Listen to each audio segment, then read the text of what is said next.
ఇందిరవ రాజ్యంలోనే మనకు న్యాయం జరుగుతుందని, మన కష్టాలు తీరుతాయని మెదక్ నియోజకవర్గ శాసన సభ్యులు మేనంపల్లి రోహిత్రావు అన్నారు. శుక్రవారం రామాయంపేట ఫంక్షన్ హాల్లో ఇందిరమ్మ గృహ నిర్మాణ లబ్ధిదారులకు మంజూరీ పత్రాలు ఎమ్మెల్యే అందజేశారు.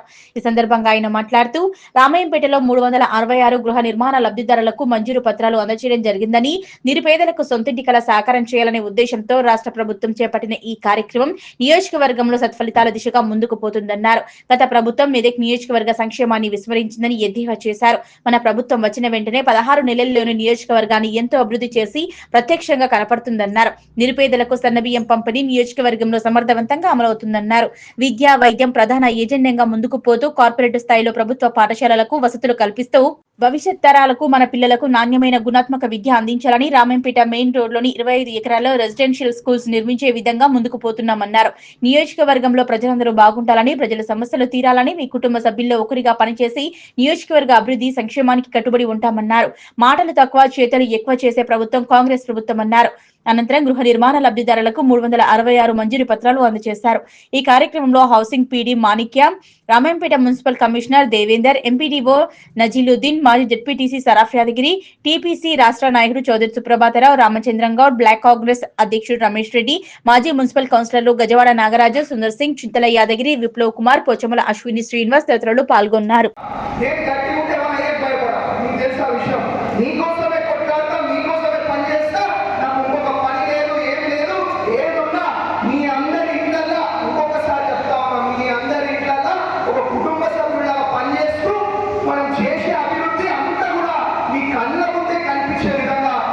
చేస్తామని చెప్పి మీ అందరూ కూడా ఇంకొకసారి మరి అవకాశం ఇచ్చినందుకు పేరు పేరున మనస్ఫూర్తిగా హృదయపూర్వకంగా ధన్యవాదాలు, అభినందనలు శిరసా వహించి సవినయంగా ఇవాళ తెలియజేసుకుంటూ మరి ముగిస్తా ఉన్నారు. ఏదైనా మాటలు తక్కువ చెప్తాం, పని ఎక్కువ చేస్తాం, ఏదైనా మీ కళ్ళ ముందు పని కనిపించే విధంగా పని చేస్తామని చెప్పి మరి మీ అందరికీ కూడా ఇంకొకసారి మాటిస్తూ మరి ధన్యవాదాలు. Thank you.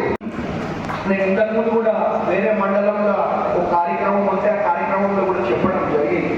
గత 10 ఏళ్ళు వృధా చేసిన చరిత్ర గత పాలకులది, గత ముఖ్యమంత్రిని నేను తెలియజేసుకుంటా ఉన్నా. 10 ఏళ్ళల్లో మనకి ఇల్లు ఇస్తాం, మనకి ఇచ్చేస్తాం, వచ్చేస్తామని కనీసం ఒక్క ఇల్లు కూడా మరి గత ప్రభుత్వంలో ఇయ్యని పరిస్థితి అని చెప్తున్నాం. అంటే మీ అందరికి ఇల్లు వచ్చింది అంటే కనీసం ఒక్క ఇల్లు కూడా గత ప్రభుత్వంలో ఇయ్యలేదు అని చెప్పి అందరూ కూడా తెలియజేసుకుంటా ఉన్నా. ఇంకొక చిన్న ఉదాహరణ చెప్తా. ఇప్పుడు ఇంతకుముందు మనం ఏ గ్రామంకి పోయినా ఇంతకుముందు ఇచ్చిన ఇంద్రమ్మ ఇల్లు కనిపిస్తాయి, తర్వాత ఇప్పుడు మనం ఇచ్చే ఇల్లులే కనిపిస్తాయి తప్ప ఈ 10 ఏళ్లలో ఒక్క ఇల్లు కూడా కనిపించదు అని చెప్పి తెలియజేసుకుంటా ఉన్నా. కాబట్టి ఇంద్రమ్మ రాజ్యంలోనే మనకు న్యాయం జరుగుతుంది, ఇంద్రమ్మ రాజ్యంలోనే మన కష్టాలు తీరుతాయి, ఇంద్రమ్మ రాజ్యంలోనే ఉన్నా. ఇప్పుడు మన అందరం ఇంతకుముందు 10 ఏళ్ళు మరి మనం ఏం తింటున్నాం, మనం ఏం చేస్తున్నాం కూడా పట్టించుకోలేదు కనీసం. అదే మన ప్రభుత్వం వచ్చిన వెంటనే ఇప్పుడు మీరు మీ బిడ్డని నన్ను గెలిపించి దాదాపు 16-17 నెలలు అవుతా ఉన్నది. 16-17 నెలల్లోనే మరి బ్రహ్మాండమైన అభివృద్ధి, సేవా, సంక్షేమ కార్యక్రమాలు మనం చేసుకుంటూ ముందుకు పోతా ఉన్నాం అని చెప్పి తెలియజేసుకుంటా ఉన్నా. మరి సన్నబియ్యం ప్రతి ఒక్కరు కూడా ఇవాళ అందరూ మంచిగా ఉండాలా, అందరూ మంచిగా తినాలనే ఒక ఉద్దేశంతో ఉండాలా, ఆరోగ్యకరంగా ఉండాలనే ఒక ఉద్దేశంతో ఇవాళ సన్న బియ్యం కూడా మన ఇంద్రమ్మ రాజ్యంలో మీ అందరికి ఇవ్వడం జరుగుతుంది అని చెప్పి తెలియజేసుకుంటా ఉన్నా. సన్న బియ్యం వస్తున్నాయా లేవా అంటే నేను ఏం చెప్తున్నా అన్ని కూడా చేసిన కార్యక్రమాలే చెప్తా ఉన్నా. అంటే ఇప్పటి వరకు మీ కళ్ళ ముందు కనిపించే అభివృద్ధి చెప్తా ఉన్నా తప్ప మీకు వేరేలాగా మాయ మాటలు, మోసం మాటలు చెప్పలేను.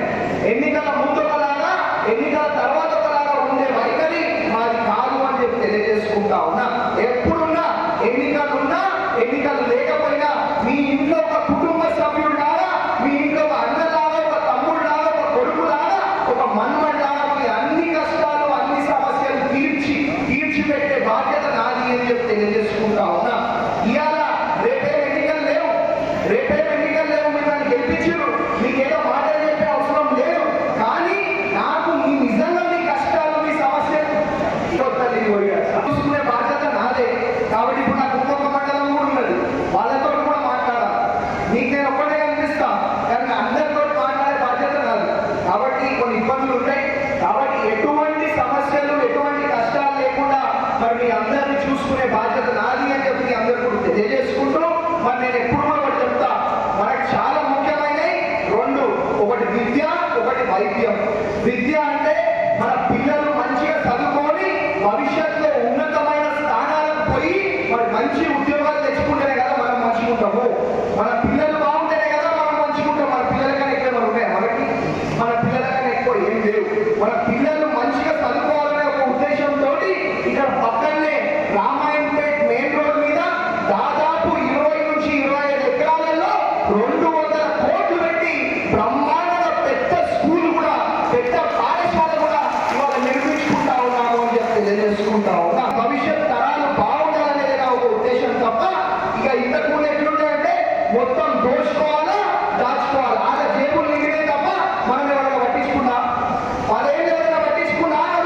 చర్చి కానివ్వండి, ఇక్కడ పక్క